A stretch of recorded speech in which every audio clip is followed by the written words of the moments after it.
Graça e paz. Diga mais forte, graça e paz. Amém. Diga glória ao Pai, glória ao Filho e glória ao Espírito Santo. Glória ao Pai, glória ao Filho e glória ao Espírito Santo. Pode se assentar.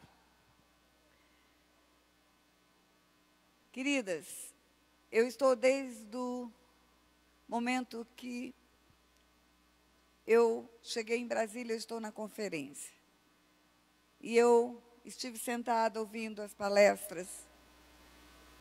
E eu pedi ao coração do Pai que trouxesse para o meu coração algo especial para essa manhã. Eu falei, Deus, só o Senhor é que sabe aonde cada uma delas precisa ser livre. E aonde cada uma delas precisa ver ainda a conformação com o projeto que o Senhor tem para elas. O que há necessidade de modelar ainda na vida delas. O Senhor é aquele que sonda os corações, sabe a palavra que ainda não chegou à boca, sabe o pensamento que não chegou à mente. E desde ontem à noite, eu estou sentindo um peso muito grande no meu coração e eu quero começar compartilhando esse peso com você. O Senhor me mostrou que aqui no meio nosso, nesse lugar, tem mulheres que estão escutando todas essas palavras sobre marido, sobre lar, sobre filhos. Estão sozinhas. Elas não são casadas. Ou elas foram abandonadas. Ou tiveram casamentos que foram destruídos. E elas têm perguntado, e para mim, o que vai ser dito nesse lugar? E para mim, o que vai ser dito nesse lugar? E o Senhor vai te responder nessa manhã. O Senhor tem algo para a sua vida, querida. Algo muito especial.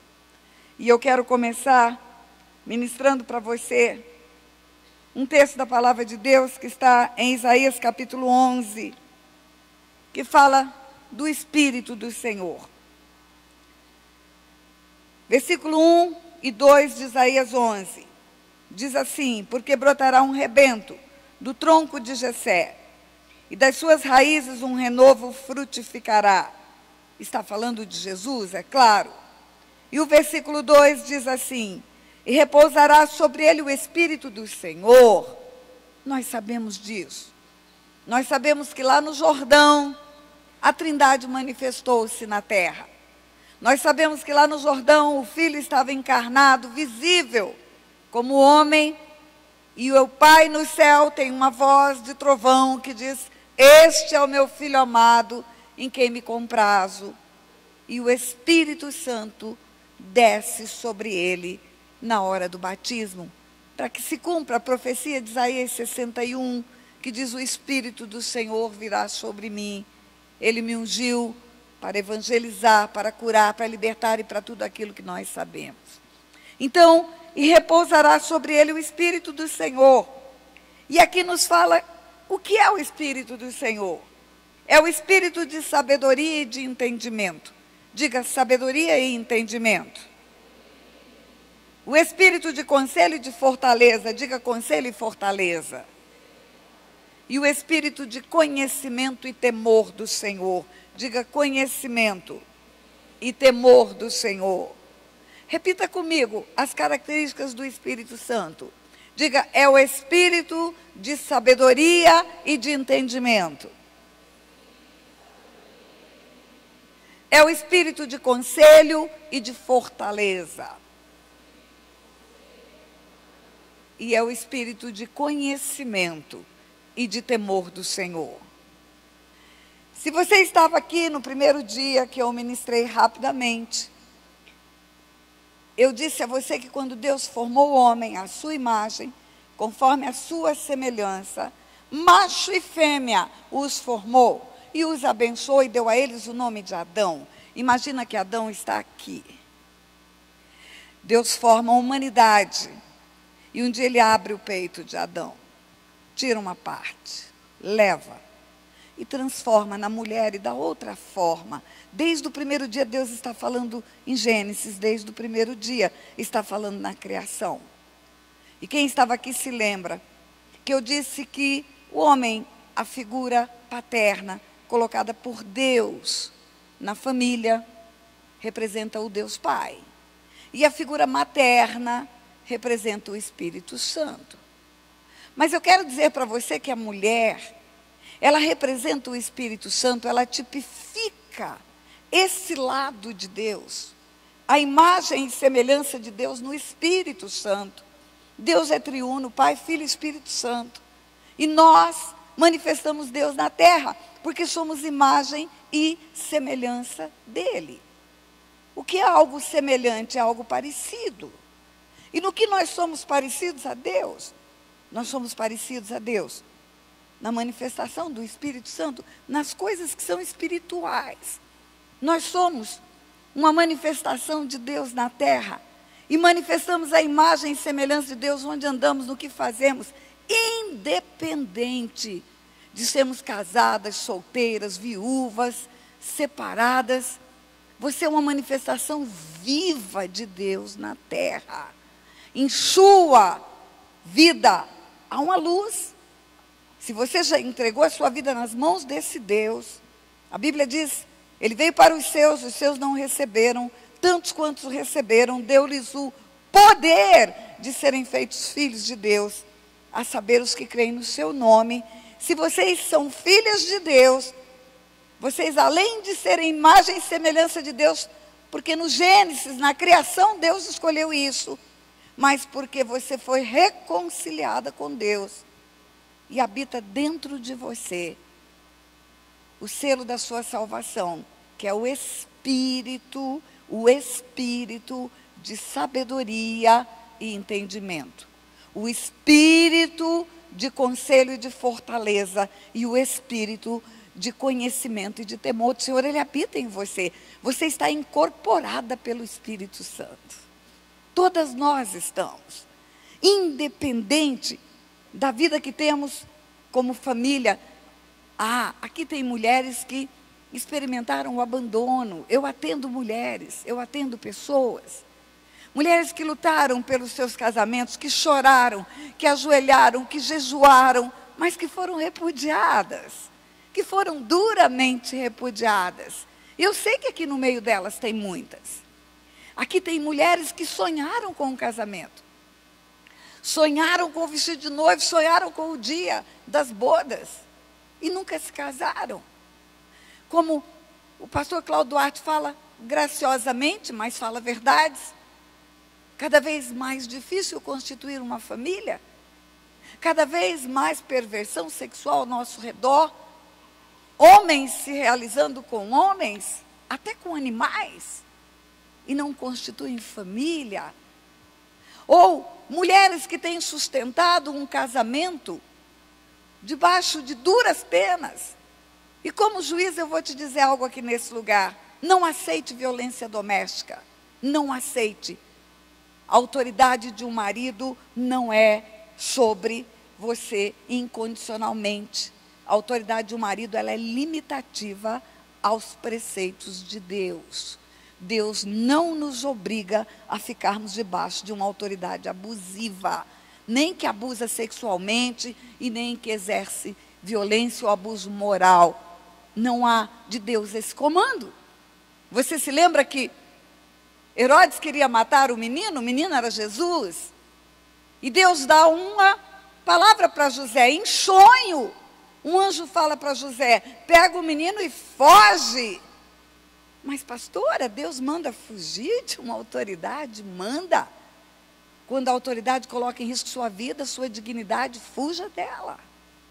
Davi estava debaixo da autoridade de Saul.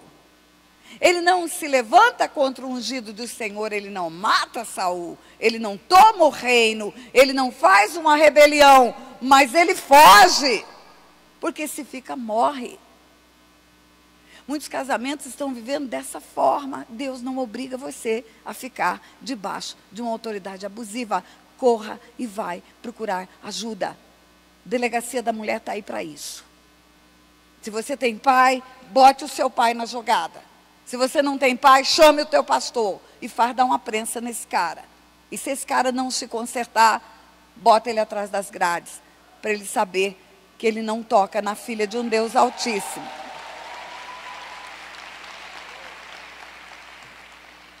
E você pode orar também, clamando o juiz de Deus. Você sabe que há um Supremo Tribunal no universo. Eu já falei isso 3 vezes. Deus é o justo juiz. O Filho é o advogado. O Espírito Santo é a fiel testemunha. E esse tribunal é justo, perfeito. Satanás é o acusador, é a promotoria. E nesse tribunal, todos chegarão um dia, todos. Agora, quando você escuta falar, todos os caminhos levam a Deus, pastora, levam, todos os caminhos levam a Deus. Até o caminho do satanismo. Porque todos vão chegar diante desse tribunal e Deus está lá, como o supremo juiz. Agora tem um caminho que leva ao Pai. Só um. Aquele disse, eu sou o caminho, a verdade e a vida, e ninguém vem ao Pai senão por mim. Você chegar diante de Deus como Deus, justo juiz, é uma coisa. Chegar diante dele como filha, porque ele é o seu pai, é outra coisa. Ai, se você chegar como filha, você vai ter diante desse tribunal toda a proteção. Você se lembra da história de Abigail? Abigail era casada com um homem mau. O nome dele era Nabal. Ele era filho de Belial. O que aconteceu com esse cara? Deus matou ele. Deus matou. Matou, e Abigail casa com Davi. E o homem mau, filho de Belial, cuidado, porque tem reizinho esperando viúva por aí, Deus te mata. Porque ele é o pai daquela que você está maltratando, é o que eu tenho dito. Não aceite nada que afronte a tua dignidade, a tua integridade física e integridade moral. Agora, tem mulheres que nunca se casaram e nunca vão se casar. Tem mulheres que abriram mão do casamento. Eu conheço algumas. Eu tenho uma cunhada que é missionária, tem 92 anos e decidiu não casar. Preferiu viver a vida no campo missionário. Tem mulheres nessa nação que escolheram não casar. Você conhece uma mulher de nome Valnice Milhomes? Você conhece uma mulher de nome Neuza Itioca? São grandes diante de Deus. Não é um marido que te faz grande diante de Deus. Não é. Não é um marido que te faz grande diante de Deus. Quando você pergunta para uma menina, o que você vai ser quando crescer? O que você vai fazer? Ah, eu vou estudar. E depois? Depois eu vou casar. E depois?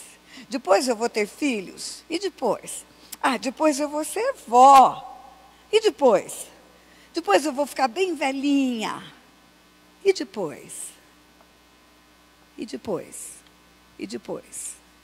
E depois você vai encontrar-se com Deus num lugar onde não se casam e nem se dão em casamento. E Ele tem que ser o principal na sua vida. Independente da alegria de ter uma família ou não. Da alegria de ter um filho ou não. A Bíblia nos dá exemplo de homens que perdem filhos e diz, Deus deu, Deus levou, bendito seja o nome do Senhor. Eu já enterrei um filho. Você chora 3 dias. Fica inchada, dói o peito. Parece que arranca um pedaço seu. O tempo passa e vem a cura. O bálsamo que cura. O Espírito Santo de Deus é o Consolador e Ele nos consola. E Ele produz a cura.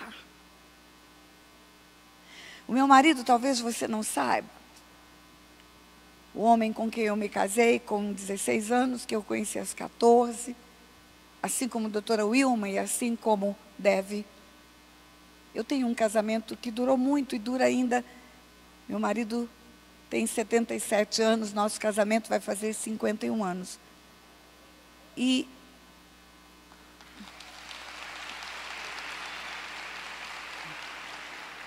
ele chegou na minha vida, eu tinha 14 anos. Eu estava à beira de um precipício. Eu estava no momento da minha vida que o diabo tinha feito todo o cenário e o ensaio da pior peça que alguém poderia viver. Uma menina sem lar, sem família, sem estrutura, que decidiu se tornar uma prostituta E eu conheço esse homem.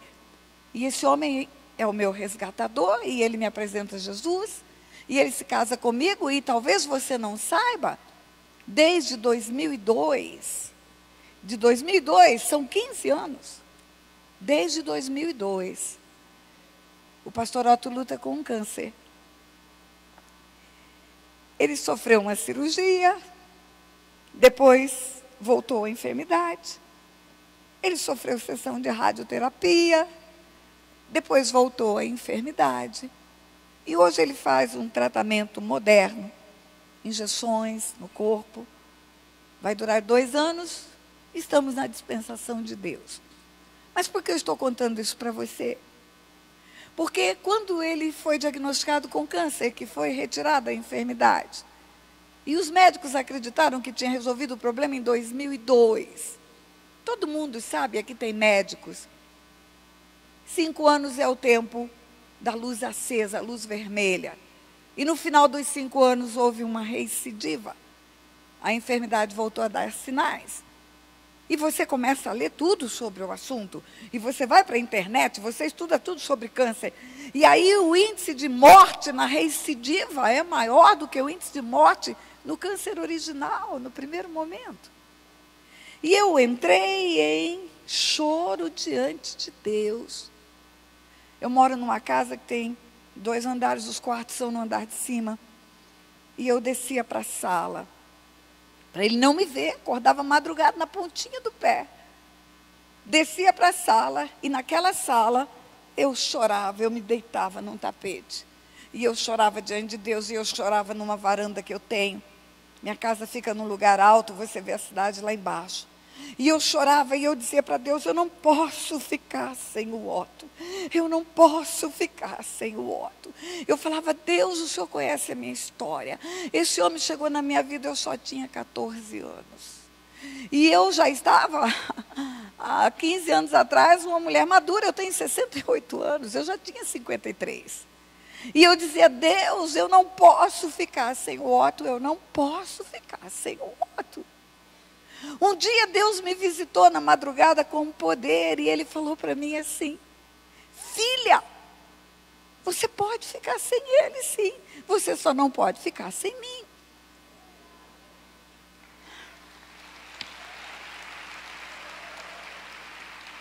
Quantas mulheres enterraram seus maridos e sobreviveram?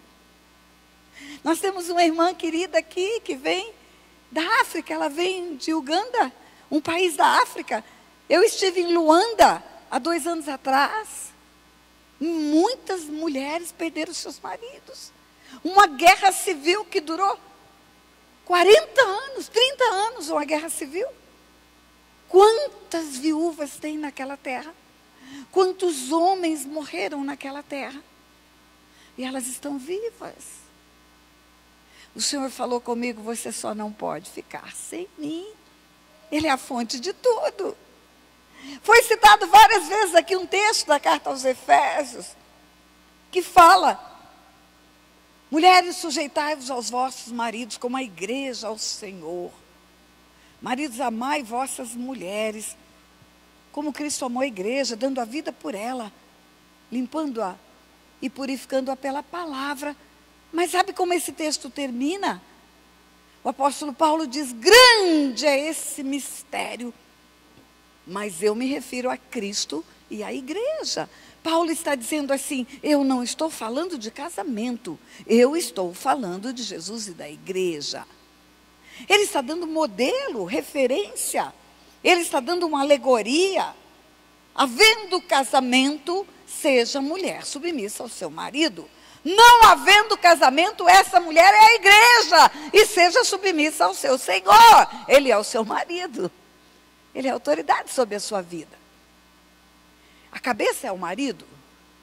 A Bíblia diz, o corpo é a mulher. E aí eu não tenho marido, eu sou uma mula sem cabeça, pastora? Não, você não é, você tem um cabeça que chama Cristo, que está sobre a sua vida. Há um cabeça sobre a sua vida, que é o Senhor de toda a terra, e que te ama, e que cuida de você, e que não te deixa sozinha nunca.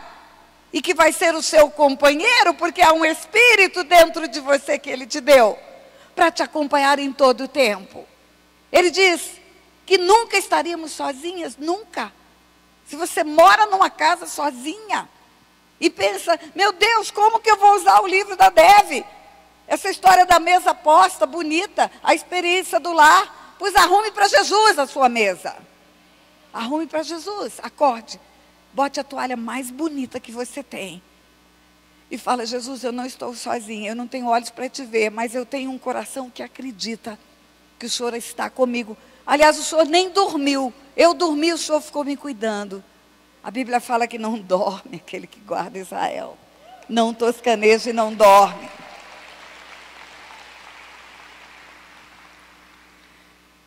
Parece que a mulher não se completaria. Parece. Não se completaria sem um casamento. Pois eu quero dizer para vocês, isso é um engano. É um engano. Você é uma mulher inteira, imagem e semelhança de Deus, cheia do Espírito Santo, pronta para resplandecer a glória de Deus, aonde você estiver, independente da sua vida matrimonial, da sua vida conjugal. Independente. Eu quero te mostrar alguns exemplos bíblicos. Eu quero mostrar uma menina escrava. Uma menina escrava. Havia uma menina escrava que foi levada de Israel e que estava na casa de Naamã. Quem era Naamã? O grande general sírio. Era o maioral do exército da Síria. E aquele general era leproso. Era um homem de patentes, era um homem de vitórias, era um homem de títulos, era um homem poderosíssimo. E tinha uma menina na sua casa que era uma mera escrava, ainda escrava estrangeira. Anônima, quem é o nome? Qual é o nome? Quem é aquela menina? Não tem na Bíblia? Não tem. Não tem nome. Ah, então o sobrenome que nós carregamos não vai fazer tanta diferença na nossa vida, se nem o nome dela aparece. Tem mulher que fala, eu não tenho um sobrenome, pastora, de um homem na minha vida. Você tem um nome que é sobre todo nome. O nome dele é Jesus. E ele está com você, e esse nome é seu. Você se lembra? Não tenho prata nem ouro, mas o que eu tenho te dou em nome de Jesus. Levanta e anda. Você tem esse nome? Ah, você tem. E aquela menina, anônima, ela fala do Deus que ela servia, numa terra estranha, numa condição adversa, tudo contrário, ela é escrava. Ela podia escutar, menina, cala a boca, porque quem é você para dar palpite a respeito da enfermidade de um general? Porque ela sabia da enfermidade general, porque ela estava dentro da casa. Porque ela escutava as conversas da sua senhora, porque ela via o choro, talvez, daquela senhora pela lepra do seu marido. Aquela menina era nada para a Síria, mas era tudo para Deus. Era tudo para Deus. Aquela menina fala, olha, se o meu Senhor fosse a Israel, lá tem um Deus que cura. Ah, querida, você às vezes precisa só abrir a boca para manifestar aquilo que Deus quer fazer através da sua vida. Você precisa abrir a boca, se permitir que o Espírito que está dentro de você fale pela sua boca. Igual fala na antiguidade pelos profetas e fala hoje pela boca de tanta gente. Mas pastora, eu coloquei todas as minhas fichas num casamento. Pois olha, eu vou te ensinar uma oração. Ainda que a figueira não floresça, não haja fruto na vide, eu não me caso com ninguém, não tenho o marido da minha cama, eu me alegro no Deus da minha salvação. É.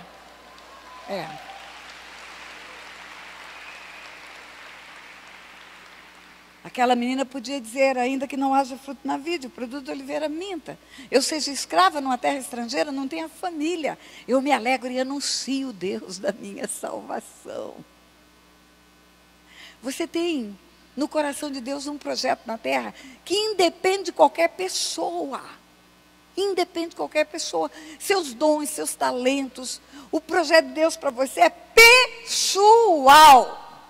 É pessoal. Lógico que se você constituir uma família, Deus vai usar a família no projeto.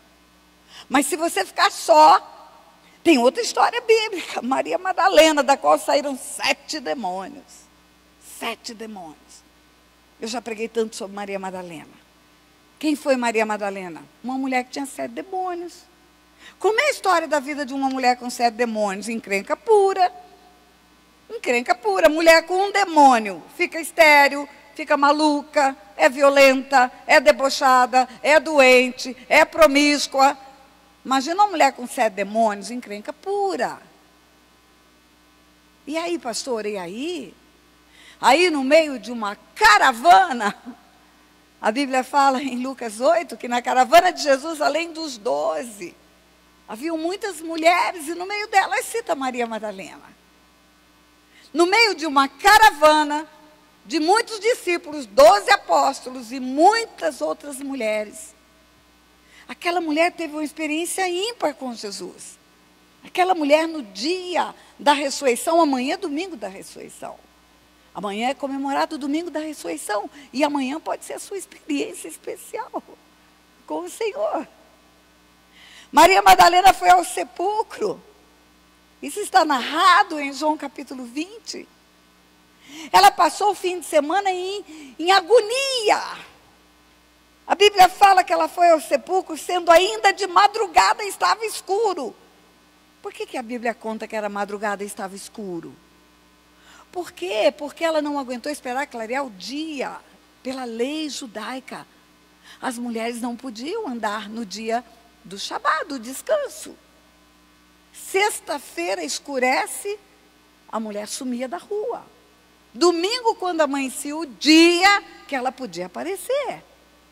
E o dia não amanheceu, ainda está escuro, e Maria Madalena vai ao sepulcro, porque ela vai. Porque ela não aguentou esperar amanhecer o dia, porque ela quer ter um encontro com o Senhor, ela quer ter um encontro com o Senhor, ela quer ter um encontro com o Senhor. E ela vai ao sepulcro, e ela chega lá e encontra a pedra removida. O corpo não está lá, ela não entra, ela olha de fora. O corpo não está, ela sabe que não está porque era uma laje. E o corpo não estava lá. E ela corre no lugar onde estavam reunidos os discípulos. E ela fala para ele levar o meu Senhor, eu não sei onde o puseram. E os líderes correm até aquele lugar. Quando chegam lá, eles entram, entra Pedro, João entra depois. Entra Pedro e vê evidências da ressurreição. Evidências, não são provas.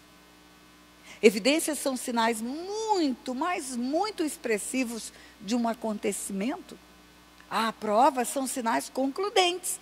Não tenha dúvida, a prova não deixa dúvida. A prova vem para jogar luz na dúvida. Eles não viram prova da ressurreição. Prova da ressurreição era Jesus em pé, vivo. Eles viram evidências da ressurreição. Eles viram os lençóis enrolados, sem um corpo dentro. Eles viram o lenço que estivera sobre o rosto de Jesus, enrolado em outro lugar. Era muito claro que aquele cenário estava arrumado. Nenhum corpo sai de dentro daquela embalagem cheia de aloés, cheia de mirra. Sangue pisado. Viram uma goma, como um gesso. Ninguém sai de um gesso inteiro sem triturar o gesso. Aquilo era evidente. Evidente que foi uma forma milagrosa aquela saída. E eles vão embora. Maria Madalena está do lado de fora, esperando a autoridade dos homens maior que a das mulheres. As mulheres não eram nem contadas. E aí fica lá, esperando que eles saíssem. E quando eles saem, eles devem ter olhado para ela e dito, vamos embora, Maria, não tem mais nada para fazer aqui. Ele ressuscitou. Maria não foi embora. A Bíblia diz, nesse capítulo de João, que Maria estava chorando.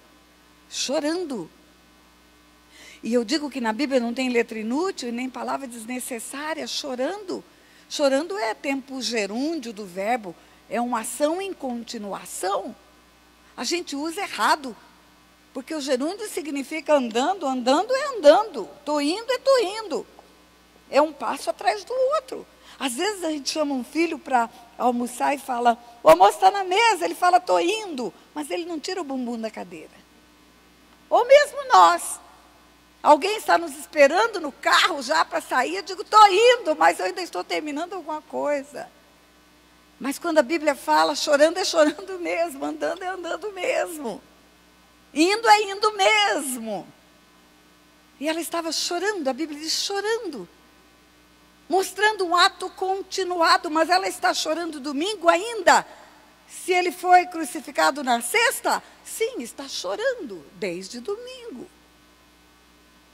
E ela olha para dentro do sepulcro, e agora ela pode entrar, porque já saíram Pedro, já saiu João. Quando ela entra dentro do sepulcro, ela vê 2 anjos, sentados um à cabeceira, outro aos pés, do lugar onde Jesus estivera, do lugar onde o corpo estivera. E ela está chorando ainda, porque o anjo fala, mulher, por que choras? E ela responde, porque levaram o meu Senhor, não sei onde o puseram. Espera aí. Pedro e João entraram? Entraram. Viram anjos? Não. Maria Madalena viu? Viu. Mas não entrou no mesmo lugar? Entrou. E por que ela viu e eles não viram? Porque havia no coração daquela mulher uma expectativa maior do que a deles. Havia uma busca maior do que a deles. A Bíblia fala, buscar-me-eis e me achareis, se me buscardes de todo o vosso coração, serei achado de vós. Maria Madalena não queria evidências da ressurreição. Maria Madalena queria ver Jesus. Jesus. Aí o anjo fala, por que choras? E ela fala, porque levaram o meu Senhor. Me diz onde vocês puseram. Nesta hora, Jesus aparece. Ela vira e ela vê Jesus. Mas não o reconhece, supõe que é o jardineiro. É um jardim onde ele foi enterrado. Supõe que é o jardineiro, como ela não reconhece? É simples. Ela está chorando há 3 dias. Uma mulher que chora 3 dias, fica inchada. Fica uma névoa na frente do olho. Ela não vê nada direito. As emoções dela são um turbilhão que impede ela de ver qualquer coisa. Ela não vê. E tem outro detalhe. A última visão que ela tem de Jesus, ele arrebentado, detonado, cheio de hematomas, todo cortado, sangrando, o olho desse tamanho. E ela vê ele normal diante dela, como uma pessoa íntegra. O rosto está limpo, não tem uma coroa de espinhos na cabeça, não tem sangue escorrendo no rosto. Por isso ela supõe ser o jardineiro. E ela fala, Senhor, se o Senhor o levou, me fala onde o Senhor o colocou. E aí ele olha para ela e fala, Maria. Quando ele fala o nome dela, quando ele a chama pelo nome, ela reconhece quem ele era. Ela escutou o nome dele 3 anos, ela andou na caravana dele 3 anos. Ela escutou ele falar o nome dela várias vezes. Quando você tem intimidade com a pessoa, no telefone, quando ela fala, alô, você sabe quem ela é. E aí ela faz uma atitude, certamente, se jogar aos pés dele. E ele diz para ela, não me detenhas. Eu ainda não subi, eu ainda não subi para o meu Pai, vosso Pai, meu Deus, vosso Deus. Mas vai, diz para os meus irmãos que eu apareci. Presta atenção, eu estou te contando uma história de uma mulher que tinha 7 demônios. Certamente não tinha nenhum marido. Certamente não tinha nenhum filho. Certamente não tinha nenhuma história de tradição. Certamente não tinha preceitos, princípios para seguir, mas que um dia teve um encontro com Jesus. E quando você tem um encontro com Jesus, começa a sua liberdade. Se o Filho vos libertar, verdadeiramente sereis livres. Se o Filho vos libertar, verdadeiramente sereis livres. Sabe o que eu quero dizer para você? Que os discípulos, Pedro e João, não viram anjos e nem viram Jesus antes dele subir para o Pai. Maria Madalena viu. Quando ele diz para ela: não me detenhas, eu ainda não subi para o meu Pai, mas vai e fala para os meus irmãos que eu ressuscitei. Como ainda não subi? Eu creio que o que está escrito na carta aos Hebreus, que ele entrou no Santo dos Santos com o sangue que compra povos de todas as raças, tribos e nações, aconteceu logo depois da ressurreição e antes dele aparecer 50 dias, 40 dias na terra. E eu creio que antes dele aparecer para aqueles homens na estrada de Emaús, aparecer para os 11 naquele lugar onde ele deu a grande comissão, antes dele falar qualquer coisa, ele apareceu para Maria Madalena. Sabe por quê? Porque ela queria esse encontro. O que você é? Você é imagem e semelhança de um Deus vivo e poderoso. A Devi usou uma bolsa, eu uso um anel. Isso aqui é um anel de ouro. Ele tem valor pela natureza dele. A natureza dele é ouro, ouro é metal precioso. Ele tem um fio de diamantes. A natureza dele é preciosa em qualquer lugar que ele estiver. Não depende de dedos para ele ser precioso. Ele pode estar num dedo velho e torto igual o meu, que eu tenho artrose. Ele pode estar num dedo novinho, bonitinho, igual o teu. Ele pode ser esquecido no lixo do banheiro, porque eu enxugo as mãos e jogo ele fora sem querer. Ele pode estar no lixo, porque alguém leva aquela lixeira e joga fora. Eu tinha valor no lixo de Aquidauana, aonde eu catava lixo para fazer comprinhas de algumas coisas da minha vida. O valor de Maria Madalena não estava no que ela vivenciou, estava no que ela se transformou quando ela entregou a vida dela para Jesus.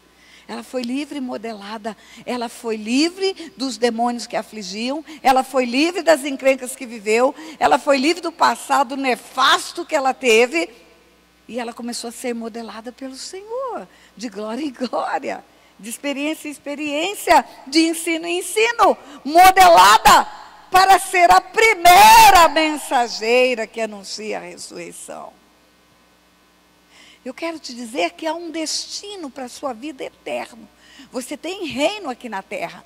Você tem um governo para implantar. Venha o teu reino, seja feita a tua vontade, aqui na terra como no céu. Mas eu também tenho a te dizer que não é determinante você ter algumas coisas que você não tem hoje aqui na terra, para implantar o reino na terra e para ter um reino eterno junto com o teu Pai.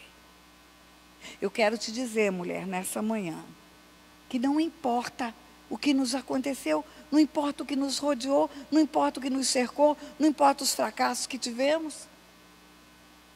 Hoje de manhã eu recebi uma mensagem de uma mulher chorando no telefone. Essa mulher casou com um homem que estava divorciado e ficou com ele 1 ano. E ele chegou ontem e falou para ela: eu vou embora, eu vou voltar para a minha primeira mulher. Eu não devia ter me separado dela. E ela ligou em desespero para mim, em choro. Parece que o mundo vai acabar. E eu respondi para ela: você pode perder tudo, você só não pode perder o Senhor. Você só não pode perder o Senhor. Um dia eu vou ministrar numa igreja e o pastor estava com um problema enorme. Uma mulher casada e o marido envolveu-se com um adolescente.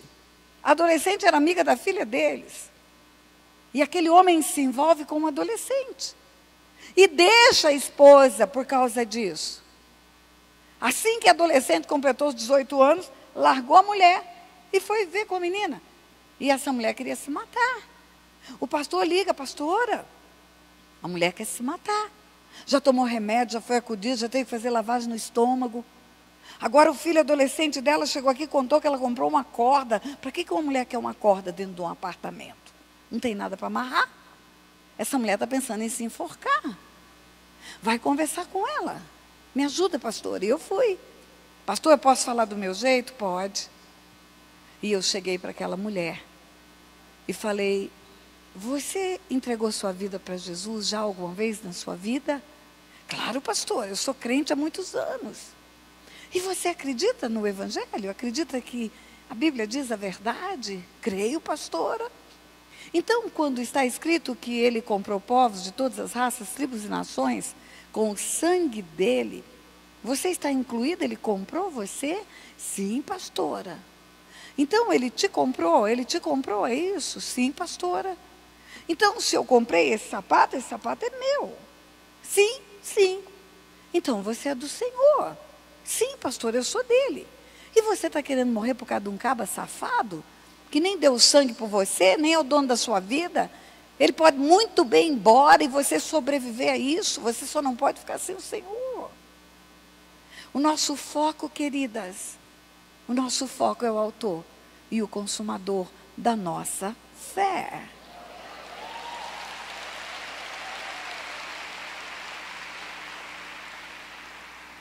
Você tem o Espírito Santo dentro de você. Você pode manifestar a imagem e semelhança de Deus. Pelo Espírito de sabedoria e entendimento. A mulher sábia edifica a sua casa. Você fala, lá vem casamento de novo. Não! A mulher sábia edifica o seu relacionamento no local de trabalho. A mulher sábia edifica o seu relacionamento na igreja. A mulher sábia edifica o seu relacionamento consigo mesmo. A mulher sábia edifica o seu relacionamento com todos que a cercam. Um novo mandamento vos dou, que ameis uns aos outros, como eu vos amei. E nisto conhecerão todos que sois meus discípulos. Esse amar uns aos outros não é só amar um homem, não. É amar o parente, é amar o inimigo, é amar o que está caído, é fazer o papel do bom samaritano. Você se lembra de uma mulher que não tem a fé cristã evangélica? Não é conhecida pela fé cristã evangélica, mas sim pela fé cristã católica. E essa mulher impactou o mundo por uma ação de amar o semelhante. O nome dela é Madre Teresa de Calcutá. Quem não se lembra disso? Se ela pode fazer isso, por que você não pode? Porque você não pode ser a expressão viva do amor de Deus à tua volta. Pastora, eu não tive filhos do ventre. Deus nunca me deu marido, nunca me deu filho. Você pode ter filhos e filhas desta terra. Pessoas para cuidar. Filhos espirituais. Você pode adotar crianças também, se você quiser. Você não precisa ter o estigma da esterilidade na sua vida, não. Porque não casou e não gerou filhos. Você pode adotar filhos do outro lado do mundo. A Dev Titus, ou Dev Titus, tem o nome Titus. Um dia eu estava na internet, fazendo contato com um pastor de Atlanta, um amigo meu. E ele falou, pastor, eu tive um sonho tão estranho com a senhora. Eu sonhei, pastora, que a senhora estava pregando aqui em Atlanta, e eu fui visitá-la na igreja onde a senhora estava para convidá-la para pregar em outra igreja também de Atlanta. E quando eu cheguei para conversar com a senhora falou para mim, não vou agora pregar em uma nova igreja aqui em Atlanta, porque chegou a hora de edificar Titus. Edificar Titus. Ele falou, pastor, eu não entendi nada do sonho. Mas a senhora me disse, chegou a hora de edificar Titus. E eu achei que essa palavra podia dizer alguma coisa para a senhora. Você sabe aquele encadeamento de mensagens do Facebook, inbox? Sabe qual era a mensagem seguinte a dele?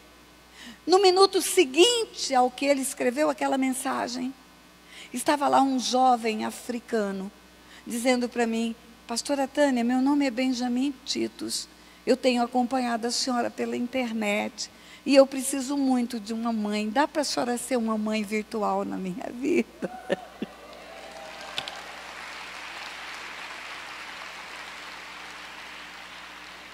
Você pode ser um instrumento de Deus aonde você quiser, ser mãe de multidões.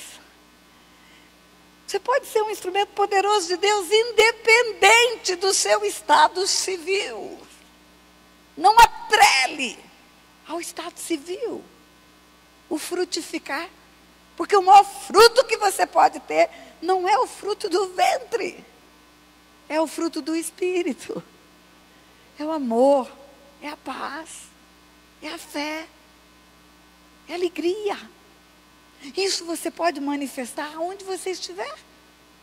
Mulheres que foram geradas no coração de Deus para terem a forma, o molde que Ele planejou.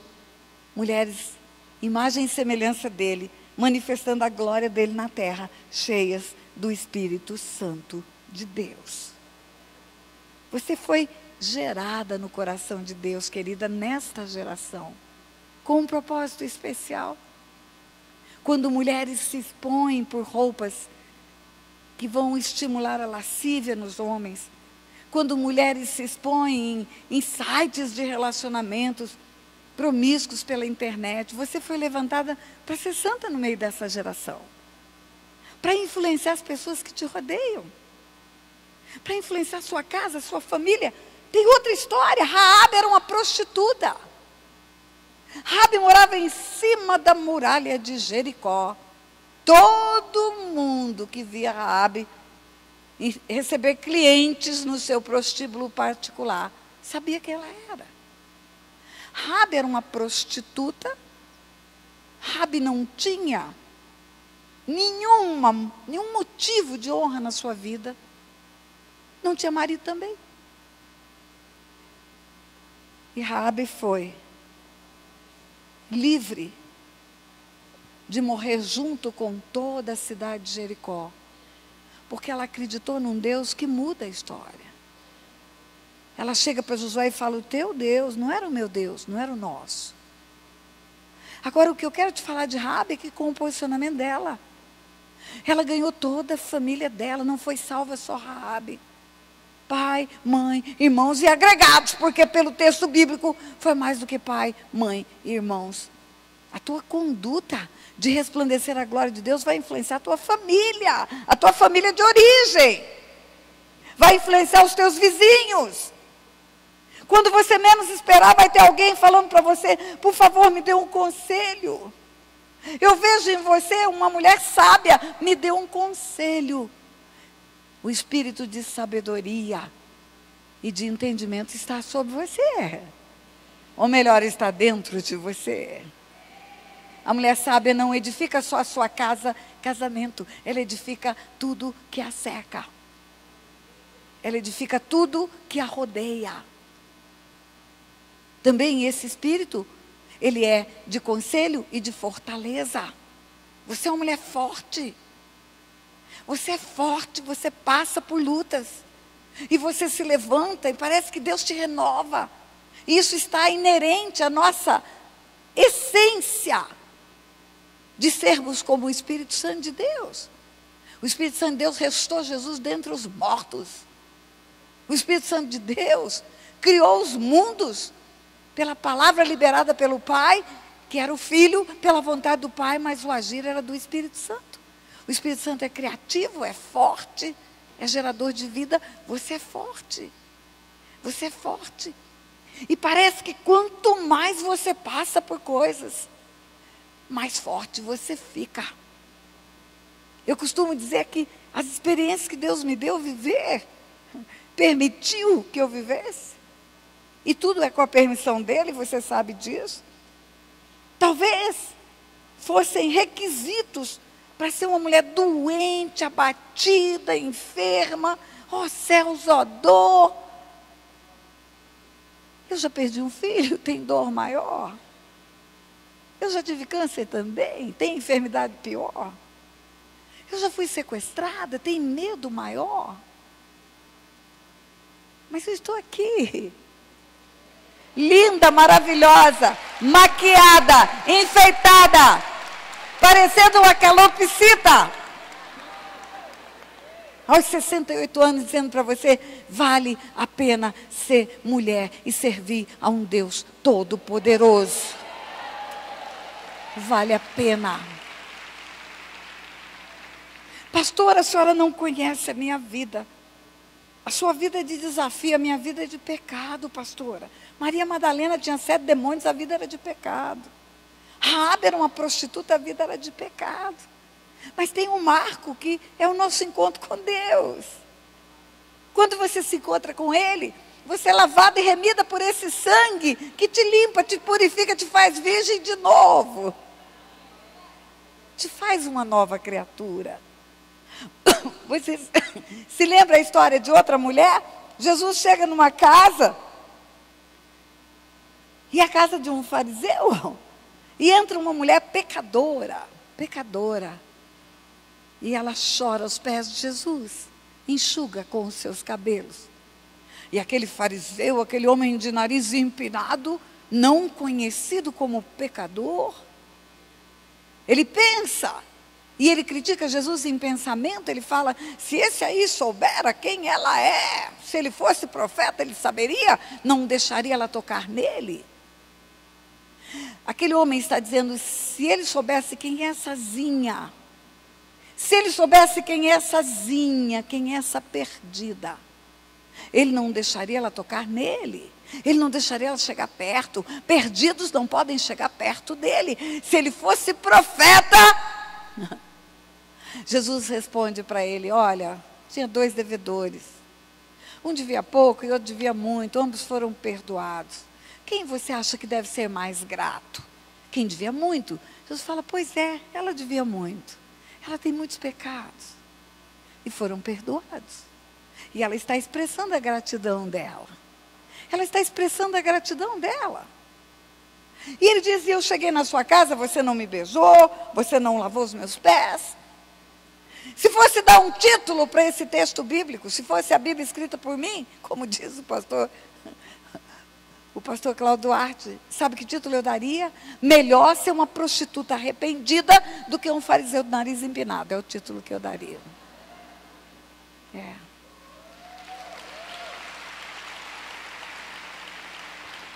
O seu arrependimento é suficiente para te colocar no lugar de excelência diante de Deus.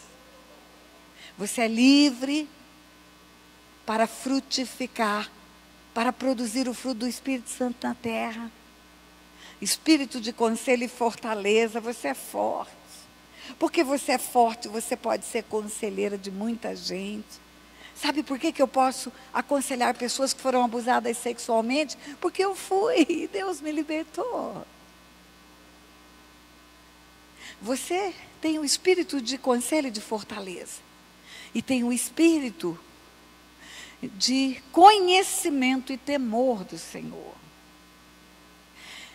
Jeremias 9:23 está escrito assim: não se glorie o forte na sua força, o sábio na sua sabedoria, o rico na sua riqueza.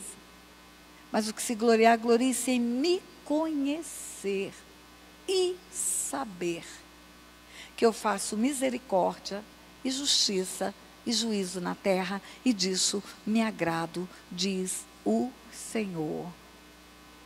Na verdade, a única coisa que nós precisamos é a melhor parte, é aquilo que Maria buscou.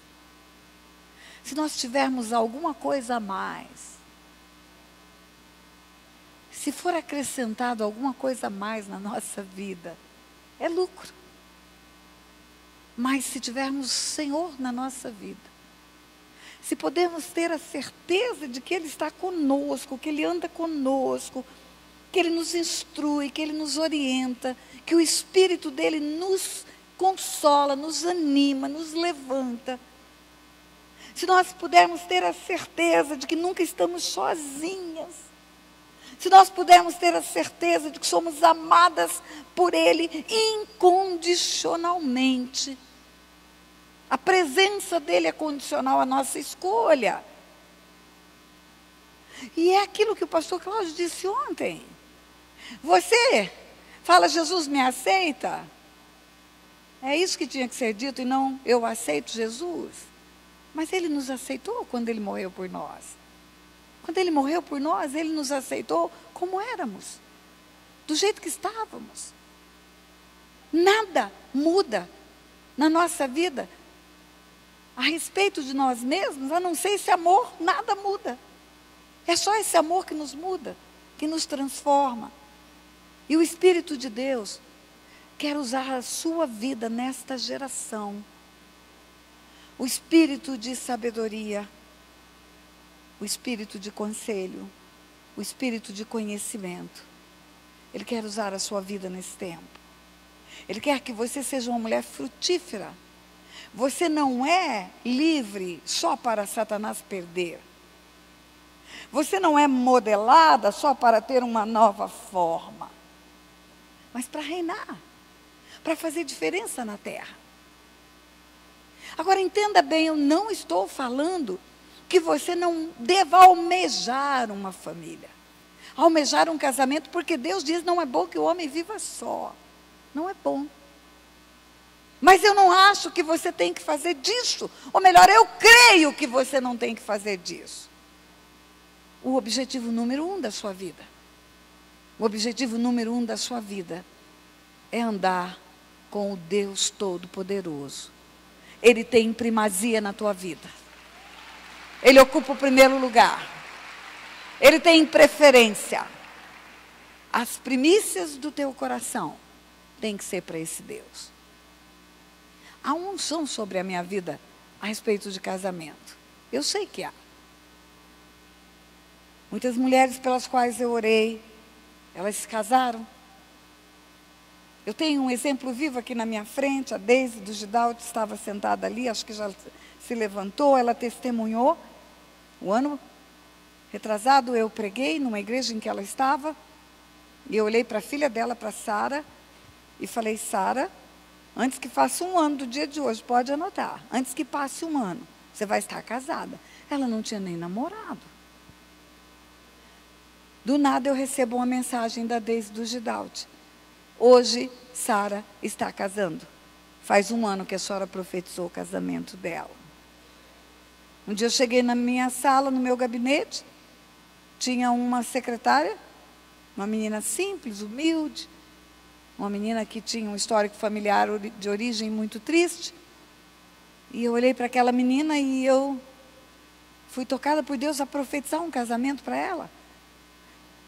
E eu disse: Gleice, corre no meu gabinete, pega a minha agenda.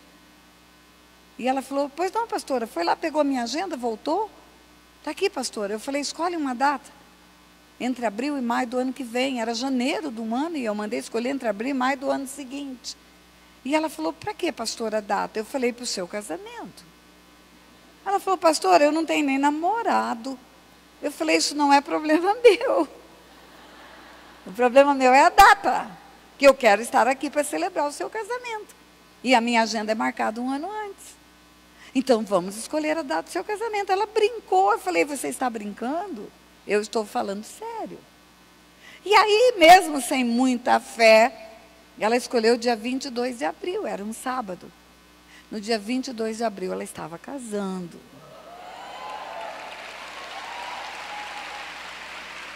Tem uma unção sobre a minha vida. Mas eu não quero que você tome isso como algo que você precisa para ser, como o pastor Cláudio disse ontem, feliz. Aliás, você não nasceu para ser feliz. Você nasceu para fazer a vontade de Deus. E quando você faz a vontade de Deus, Ele te faz feliz. É assim que funciona. Lembra, agrada do Senhor e Ele satisfará os desejos do teu coração. Agrada a Ele que Ele agrada a você, em outras palavras. Então, porque há essa unção sobre a minha vida, mesmo depois de ter dito a você, não faça disso o primeiro motivo da sua existência. O primeiro motivo da sua existência é resplandecer a glória de um Deus que te formou para o louvor da glória dEle. Aonde você estiver, aonde você estiver, no lugar onde Ele te colocou, no lugar onde você está trabalhando, no meio da sua família de origem, no meio da sua cidade, no meio da sua nação. Você nasceu para resplandecer o louvor da glória de Deus. Para isso você nasceu.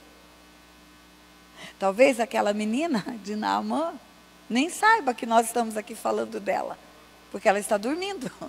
Um dia ela será ressuscitada dentre os mortos, eu creio. E ela saberá que grande feito ela fez, que falamos dela ao longo das gerações. Um feito seu pode fazer Deus conhecido na terra através das gerações. Diga, eu creio. Então eu quero fazer 2 orações aqui nesse lugar. 2. Eu quero fazer uma oração para todas as mulheres que até agora estavam achando que porque não tem uma família, porque não tem um marido, porque não tem um filho, estavam aí divagando sem ter um propósito na vida. Pois eu quero que o propósito de Deus para a sua vida venha ser conhecido por você e se cumpra o seu chamado nessa terra. Não importa nem a barriga da qual você nasceu, para você ter uma ideia. Tem mãe que pega filho e joga no lixo. Você não nasceu por causa de um ato sexual de um homem e de uma mulher. Você nasceu por louvor da glória de Deus, formada por um Deus todo-poderoso. Eu convido a virem aqui aquelas mulheres que estão sozinhas e que têm indagado no seu coração: Deus, sozinha, como eu vou cumprir o meu chamado, o meu propósito? Tudo que eu escutei aqui fala de um marido, de um filho. Eu quero que essas mulheres venham aqui à frente, porque Deus colocou no meu coração um peso pela vida de vocês desde ontem. Desde ontem Deus colocou um peso no meu coração. Desde ontem eu vi o rosto de vocês no telão. Quando um pregador falava alguma coisa que o câmera filmava vocês lá, eu vi o rosto de vocês. E eu falava: Deus, tuas filhas preciosas, tuas filhas geradas para o louvor da tua glória, tuas filhas que o Senhor olha por elas todos os dias, acorda com elas. Quando elas se levantam, o Senhor está junto com elas. Elas não estão sozinhas. Elas têm um companheiro, um amigo, um protetor. Elas nunca estão sozinhas. O Senhor sabe o sacrifício que você tem feito para manter-se íntegra. Ele sabe. Ele sabe. Ele reconhece e recebe como um sacrifício de louvor para Ele. Ele sabe disso. Ele sabe o quanto vocês têm pago um preço para ficarem sozinhas. Ele sabe disso. E Ele sabe a dor do abandono. O filho dele foi rejeitado numa cruz. Foi rejeitado numa cruz. Ele sabe a dor do abandono que muitas de vocês passaram. Ele sabe. E Ele está com vocês. E nessa tarde ou nessa manhã, fim de manhã, começo de tarde, Ele diz: filhas minhas, amadas do meu coração, amadas do meu coração, vocês não estão só. Vocês não estão só. Há um propósito no coração de Deus, através das suas vidas. Tem mulheres aqui que precisam começar a escrever as experiências que tem com o Senhor. Tem mulheres que têm que começar a gravar. Faz vídeo curtinho e bota no YouTube bem curtinho, falando das suas experiências de estar sozinha no mundo natural, mas no mundo espiritual estar acompanhada por um Deus que guarda, que cuida, que protege. Você está no esconderijo do Altíssimo, guarda isso. Você está no esconderijo do Altíssimo. Você tem um cabeça, esse cabeça chama Jesus Cristo, o Senhor. Há um cabeça sobre a sua vida. Há um guardião sobre a sua vida. Que te ama, que deu a vida numa cruz por você. Pai, eis aqui tuas filhas. Eis aqui tuas filhas, Pai. Mulheres talentosas, com talentos que o Senhor deu. Mulheres preciosas, Pai. Mulheres que, como esse anel, têm uma essência de valor em si mesmas, independente do que lhes tenha acontecido. Mulheres de muito valor. A vida delas vale mais do que o mundo inteiro. Olha para elas, Pai. Fala o coração delas nesta manhã. Ministra o coração delas pelo Teu Espírito. Aquele que vem ser o nosso companheiro, que venha ser o nosso consolador. Abraça tuas filhas, Pai. Abraça tuas filhas com um abraço. Esse Espírito que está dentro de vocês é o Espírito Santo de Deus, que também diz: Abba, Pai. Vocês são filhas de um Deus poderoso, amadas por Ele, amadas por Ele. Pai, visita tuas filhas, Pai, tuas meninas, geradas no teu coração. O Senhor formou cada uma delas, são individuais, mas o Senhor as modelou e o Senhor as libertou para fazerem diferença no meio desta geração. Eu sei, Pai, que aqui tem mulher tão preciosa que poderia estar aqui na frente pregando a palavra. Eu sei que aqui tem mulher tão preciosa que tem dons de cuidado, que pode cuidar de multidões. Ah, Pai, faz frutificar. Abre, Senhor, os céus sobre a vida delas. Fala com ela em sonhos, Pai. Fala com ela em sonhos pelas profecias. Fala com elas, Pai. Ensina-as. Ensina-as o quanto são preciosas e formadas para viver temporariamente dentro de um corpo, mas eternamente com o Senhor, Pai. Que elas resplandeçam a Tua glória agora, enquanto estão aqui nesta terra. E que sejam, Pai, verdadeiramente sal e luz no meio desta geração, Pai. Levanta tuas filhas como mulheres sábias, sábias no local de trabalho, sábias no meio das famílias, sábias no meio da igreja. Levanta tuas filhas, Pai, em nome de Jesus, em nome de Jesus. Olha para mim. Eu falei que tem muitas mulheres que estão sozinhas, e eu chamei todas as que estão sozinhas.